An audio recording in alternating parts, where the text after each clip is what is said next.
Watukufu Timwezini, Marabaivo Mortsawar Mwazigidzo, à la une de ce vendredi 10 septembre, le procureur de la République était sur notre plateau ce matin pour une interview exclusive.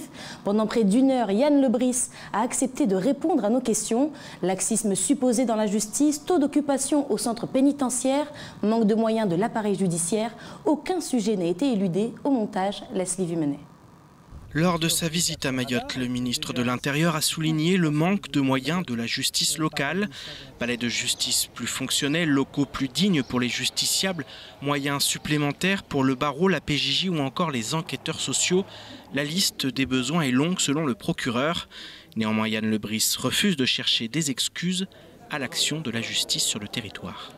C'est le ministre qui le dit. S'il veut nous donner des moyens ou participer avec le ministre de la Justice au renforcement des moyens de la justice, moi j'en suis très content. Je ne veux pas en revanche que l'on cache tout derrière la question des moyens. Parce que c'est aussi un peu facile, et ce serait aussi un peu facile de dire nous avons des dysfonctionnements, entre guillemets, où nous ne sommes pas assez performants parce que nous n'avons pas de moyens. C'est un moyen aussi c'est une manière de se déresponsabiliser.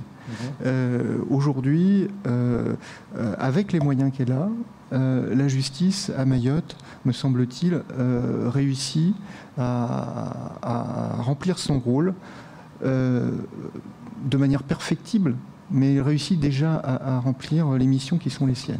En poste à Mayotte depuis 10 mois, Yann Lebris a souhaité s'adapter aux réalités locales. Aujourd'hui, le taux d'occupation du centre pénitentiaire avoisine les 160%, un chiffre en partie lié à l'augmentation exponentielle des procédures rapides. Les grands axes peut-être que j'ai mis en œuvre aujourd'hui en lien avec les services de police et de gendarmerie, c'est de modifier la réponse pénale, en tout cas les choix procéduraux. Avant mon arrivée, les déferments étaient peut-être un peu moins nombreux. On est passé par exemple de 40 sur le premier semestre 2021, on est passé en comparatif avec le premier semestre 2020, on est passé d'une quarantaine de présentations dans le cadre de ce qu'on appelle les CRPC déferments à un peu plus de 400. Voilà, on a multiplié par 10. Donc ça veut dire que tous ces dossiers-là, ce sont des dossiers qui normalement auraient dû être jugés à échéance de 4 mois, 5 mois, 6 mois, peut-être même plus s'il y avait des renvois, qui sont jugés mais désormais dans l'immédiateté de la garde à vue. Le procureur réfute toute idée d'une justice trop laxiste à Mayotte. Il en veut pour preuve les sanctions de plus en plus lourdes à l'encontre des braconniers de tortue. Depuis que je suis arrivé ici, de toute façon, c'est jamais assez. Quelles que soient les peines prononcées, même des peines que moi je trouve parfois très fortes, la population ou une partie de la population trouve que ce n'est jamais assez. Vous évoquiez les tortues, je crois qu'il y a eu un renforcement assez fort aujourd'hui des sanctions en matière de braconnage de tortues, avec une jurisprudence qui maintenant est adaptable en fonction de la personnalité de chacun des prévenus et puis de chacune des situations. Mais les associations qui sont souvent présentes aux audiences pourront vous le confirmer. Des comparutions immédiates quasi systématiques, des peines d'emprisonnement ferme prononcées de manière quasi systématique, avec des quantums qui souvent dépassent 1 an, ont pu aller jusqu'à 30 mois pour des récidivistes et avec des incarcérations quasi systématiques à Magicao. Sur les 3 dernières années, la part de peine d'emprisonnement ferme a augmenté de 20% à Mayotte. Entre 2020 et 2021, ce chiffre atteint presque 40%. Dans le même temps, le quantum moyen des peines d'emprisonnement est passé de 7 à 13 mois. Autant de données qui ne peuvent cependant cacher le sentiment général, celui d'une île où l'insécurité continue de régner en maître. Quel changement souhaitez-vous pour l'Europe? C'est la question posée à 25 citoyens mahorais. Tirés au sort, ils sont chargés de faire des propositions pour bâtir l'Europe de demain. Cette initiative s'inscrit dans la conférence sur l'avenir de l'Europe, une grande consultation citoyenne lancée par le président de la République en mai dernier et qui se déroule dans chaque pays d'Europe. Cet après-midi, nous sommes allés à la rencontre des participants mahorais qui débutaient leurs premiers travaux. Reportage. Ils sont âgés de 18 à 63 ans, sont originaires des 4 coins de l'île et sont issus de différents milieux sociaux. Ils ont été tirés au sort pour parler de l'Europe. Parmi eux, Kaldia, 18 ans, la benjamine du groupe. Lorsqu'elle a reçu un appel l'invitant à participer aux discussions, elle n'a pas hésité un instant. Non du tout, j'ai pas hésité. Parce que déjà ça parle de l'Europe, c'est-à-dire la France. Et la France, c'est-à-dire Mayotte. Et Mayotte est français, du coup, voilà, je voulais venir comme ça donner mes idées. Des idées, Henri en a aussi. Venu de Chiconi, ce technicien en finances publiques attend beaucoup de l'Europe.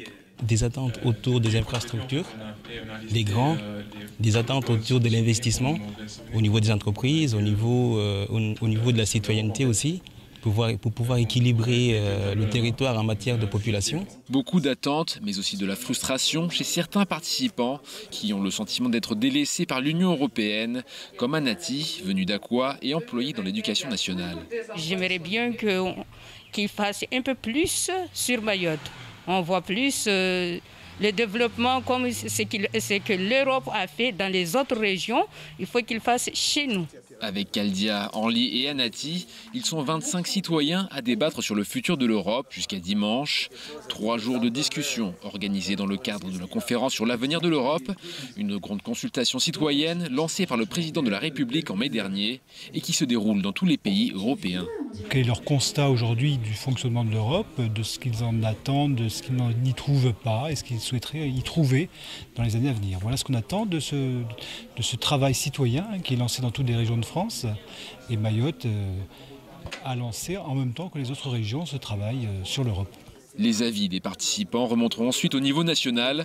Ils pourront alimenter des projets futurs lors de la présidence française du Conseil de l'Union européenne en 2022. Et en bref, à présent, EWA qui forme de nouveaux personnels navigants commerciaux et la réouverture du sentier sous-marin pédagogique de Mtsanga-Fano. Au montage, Leslie Vimene. Alors que les indicateurs épidémiques continuent de grimper, au 5 septembre 2021, 36,4% de la population totale a reçu au moins une dose de vaccin. 24,6% disposent d'un schéma vaccinal complet. L'île est encore loin d'atteindre l'immunité collective, d'autant que les réfractaires à la vaccination restent nombreux. En semaine 34, le nombre de primo-vaccinés a diminué de moitié, tandis que le nombre de deuxième doses attendues n'a pas été atteint. Cela signifie que des personnes qui devaient réaliser leur seconde injection ne se sont jamais présentées. À noter que le variant Delta étant devenu nettement majoritaire à Mayotte, un rappel est donc nécessaire pour renforcer la protection vaccinale des plus fragiles. Sont concernées les personnes à risque ayant achevé leur schéma vaccinal depuis au moins 6 mois. La liste établie par la Haute Autorité de Santé comprend les personnes sans limite liées à l'âge atteintes des pathologies qui s'affichent. Pour ce faire, il suffit de se rendre dans les différents centres de vaccination présents sur l'île et répertoriés sur le site web de l'ARS Mayotte. 10 jeunes Mahorais vont pouvoir bénéficier d'une formation d'hôtesse de l'air et steward afin d'obtenir leur certificat de membre d'équipage de cabine. EWA Air et ses partenaires sont à la manœuvre pour leur offrir une carrière en tant que futur personnel navigant commercial. Les 10 jeunes recrutés s'envoleront ce dimanche 12 septembre pour un voyage vers la professionnalisation à destination de la métropole au centre Interlines des Guyards. 2 mois de formation intensive les attendent, suivis de 2 examens pour valider l'obtention du diplôme. Un séjour rendu possible grâce à la contribution du Conseil départemental de Mayotte, de la DOM, Acto et Pôle emploi. Marie-Joseph Mallet, le PDG d'EWA Air, écrit, je cite, « Le diplôme que nous proposons d'offrir à ces jeunes est un véritable sésame qui leur permettra d'accéder directement à un emploi, un des plus importants et des plus prisés dans notre industrie, à Mayotte comme au niveau international. En effet, ils seront les ambassadeurs de leur île de Mayotte auprès d'une clientèle de toute horizon. » En 2018, le sentier sous-marin pédagogique de la plage Mtsanga-Fano voyait le jour sous l'impulsion du parc naturel marin à l'issue d'un projet intitulé « Les petits fondis du lagon ». Ce sentier est balisé par des bouées munies d'une rampe destinée au repos et à l'observation des fonds marins avec des messages éducatifs pour comprendre les milieux marins et ses enjeux sur chaque bouée. Un outil pédagogique situé à la bordure du tombant récifal qui se trouve être à destination des publics scolaires, mais aussi des plaisanciers, des touristes, des simples promeneurs, accessibles à portée de palme depuis la plage. Néanmoins, suite à son endommagement, le sentier a dû être retiré il y a 9 mois pour être remis en état. Désormais, le parc naturel marin annonce sa remise en place. Elle est accompagnée de consignes strictes à respecter, interdiction de circuler en embarcation motorisée aux abords du sentier ou encore d'amarrer son navire aux bouées pédagogiques. Place à la culture, 6 films dont 2 nouveaux sont à l'affiche cette semaine au cinéma de Chirongui. Entre animation, comédie et biopic, il y en aura pour tous les goûts et pour tous les âges. Découvrez ce qui vous attend dans l'unique salle obscure de Lille dans ce résumé de Jaïdi Maoulida. À l'affiche du cinéma de Chirongui cette semaine, suivez Ryan Reynolds dans Free Guy. L'acteur joue un employé de banque qui se rend compte un jour qu'il n'est qu'un personnage non jouable d'un jeu vidéo. Il décide alors de réécrire son histoire et d'en devenir le héros. Autre film, Bac Nord de Cédric Jiménez. Controversé, ce film raconte le quotidien, comme son nom l'indique, de la Bac Nord dans les quartiers nord de Marseille, réputée zone au taux de criminalité le plus haut du pays. Les policiers mettront alors tout en œuvre pour améliorer le résultat.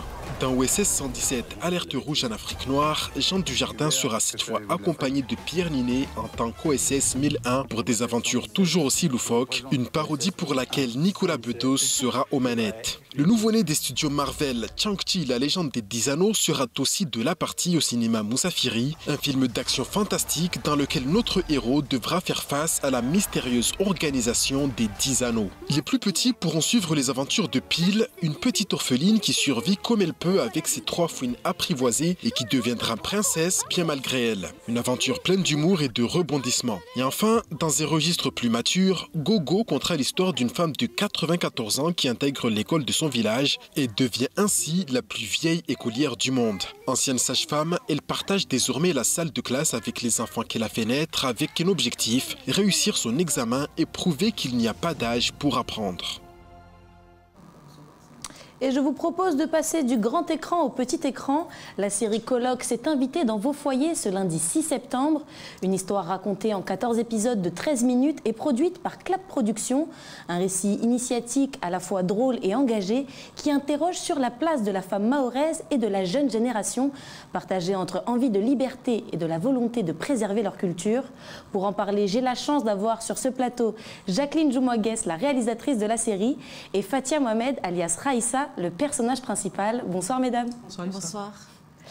Alors Jacqueline, vous êtes la première femme sur ce territoire à être à la tête d'une telle boîte de production, qui a quand même une vraie équipe derrière. Finalement, c'est quoi pour vous Clap Productions? J'ai envie de faire une phrase bateau du genre c'est des hommes et des femmes.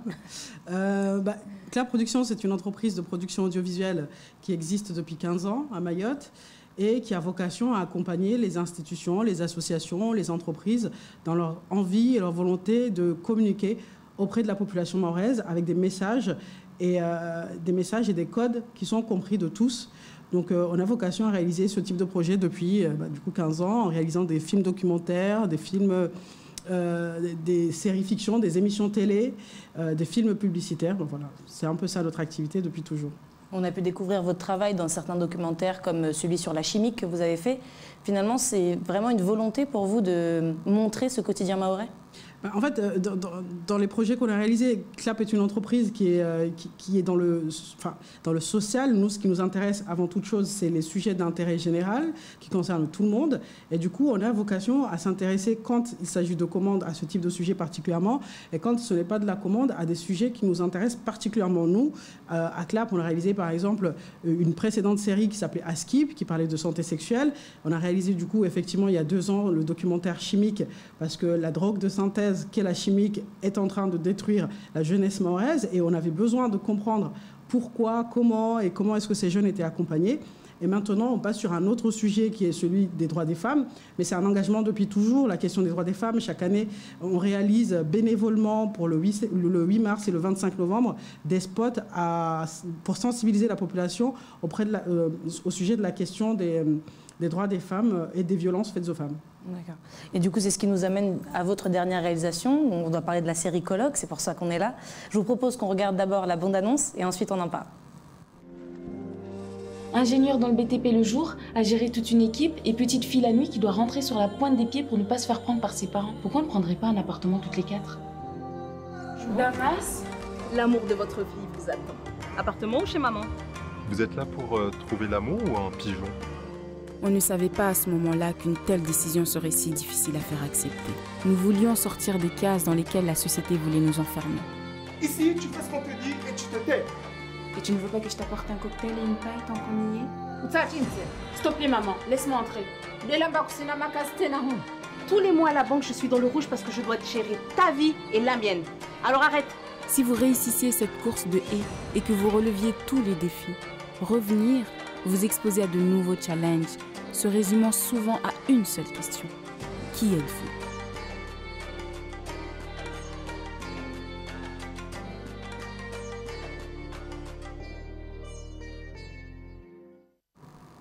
Qui êtes-vous du coup? C'est bien la question que l'on pose à la fin de cette bande-annonce. Finalement, là on y est sur cette série. Pourquoi cette série? Vraiment. L'envie certainement de vouloir raconter une autre histoire mahoraise. Moi, ça fait quand même quelques années où à chaque fois que j'allume la télé, je l'éteins parce que je ne vois pas des gens qui me ressemblent, qui vivent les mêmes problématiques que moi. Et j'avais envie de raconter une histoire mahoraise différente, celle de la jeune génération qui se retrouve confrontée à d'autres problématiques que celles de la génération passée. Et j'avais envie d'aller véritablement là-dedans avec un discours pour moi de vérité. Il s'agit d'un point de vue, il faut quand même peut-être le rappeler au vu des débats passionnés qu'il s'agit d'une fiction, mais une fiction basée sur des situations plausibles à Mayotte. Donc, et je pense qu'on ne s'est pas trompé. Avant de rentrer dans le fond du coup de cette série, on va prendre la forme. C'est pas compliqué de réaliser une telle série pendant la pandémie ici à Mayotte? Si, mais c'est le cas de toutes les productions à l'échelle mondiale. Ça a été très compliqué sur les plateaux de tournage. Nous, ici, pour le projet Colloque, on a tourné, on s'est arrêté, puis on a repris. Et à un moment donné, on a eu un cas contact pendant le tournage et il a fallu tester tout le staff, attendre d'avoir les résultats et puis de reprendre les tournages. Et on a tourné dans certains quartiers où ça a été très compliqué, mais globalement, ça s'est bien passé. Honnêtement, le contexte sanitaire, bien que compliqué, n'est pas le plus gros challenge qu'on ait eu à relever. Et finalement, je vais m'adresser à toi, Raïssa. C'est ton premier rôle en tant qu'actrice, et en plus, tu fais quand même le rôle principal. Comment tu as vécu ces moments de tournage? Alors, ça, ce sont des personnages. Oui, pardon. Alors, c'était une belle expérience. C'est quelque chose que je découvrais. Je ne connaissais pas ce monde et pourtant j'avais l'impression d'être chez moi parce que j'ai été accueillie, j'ai été suivie. La réalisatrice savait que nous étions tous des amateurs. Et donc, elle a toujours été là, derrière nous, pour nous rassurer, pour nous guider, parce qu'elle savait que ce n'était pas notre monde. Et donc, j'ai toujours été suivie. Et pour ça, je me suis sentie bien. Et j'ai adoré, en tout cas, participer à cette expérience. On entend, d'après les bruits de couloir, je dirais qu'on me dira à l'oreillette que c'était un petit peu un tyran. Est-ce que tu confirmes ces dires ou en vrai, non, ça s'est vraiment bien passé? En vrai de vrai, elle était dure, mais c'était pour la bonne raison. C'était pour la bonne raison. Donc je ne regrette pas du tout de l'avoir connue et je ne regrette pas du tout qu'elle ait été comme ça. C'est bon, on a donné la bonne réponse. On peut y aller. Et du coup, on va rentrer donc dans cette question du fond de la série. Est-ce que vous vous y attendez? Vous y attendez pas? Le premier épisode est sorti, des avis forcément, chacun a donné son avis. Qu'en pensez-vous finalement de tout ce qui s'est passé sur les réseaux sociaux, du débat qu'il y a dans les rues? Globalement, je dirais, c'est ce qu'on espérait, en fait, ce débat, justement parce qu'on n'en parle jamais de ces sujets. C'est un non-sujet. Et du coup, tout d'un coup, tout le monde a dû prendre position sur la thématique de la colocation ou le fait même de partir de chez ses parents. Et c'est hyper clivant, en fait, comme thématique. Mais d'une manière ou d'une autre, on ne peut pas être insensible. En somme, soit on zappe parce qu'on n'est pas d'accord, et on sait qu'on n'est pas d'accord, soit on regarde parce qu'on est d'accord, ou on regarde pour savoir comment ça va se passer.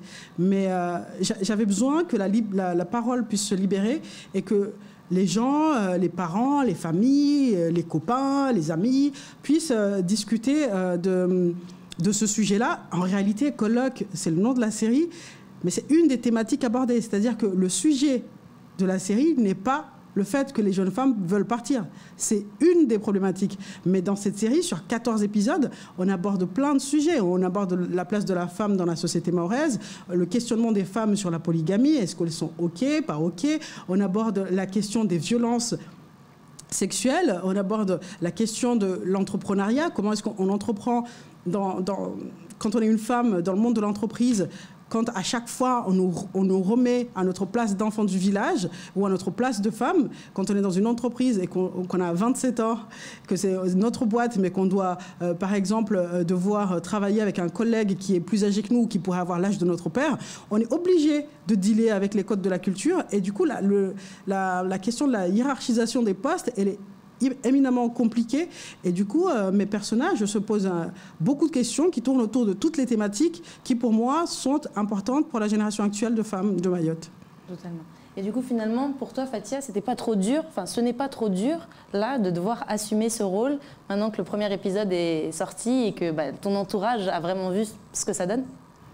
Est-ce que c'est difficile? Je ne pense pas, non. J'arrive à vivre avec. Et puis je me dis, c'est le premier épisode. Les gens commencent à parler, c'est normal. Ils n'ont pas encore vu la suite. Donc pour l'instant, ça se passe bien. Je ne le prends pas mal. Et je sais qu'il y a encore beaucoup de surprises. Donc pour l'instant, ça se passe bien. Donc on vous invite pleinement à continuer à regarder la série pour voir les différents sujets abordés, pour éviter de faire cet amalgame et décider que c'est un sujet. Merci beaucoup mesdames d'être venues avec nous, de nous avoir parlé de votre série. Merci. Merci. C'est la fin de cette édition. Marabawanyu Vomoir Lunga. Merci de nous rester fidèles sur KTV. Lundi, retrouvez Jaidi Maolida pour tout savoir de l'actualité locale. Excellente soirée sur Kwezi. Namkwaheri.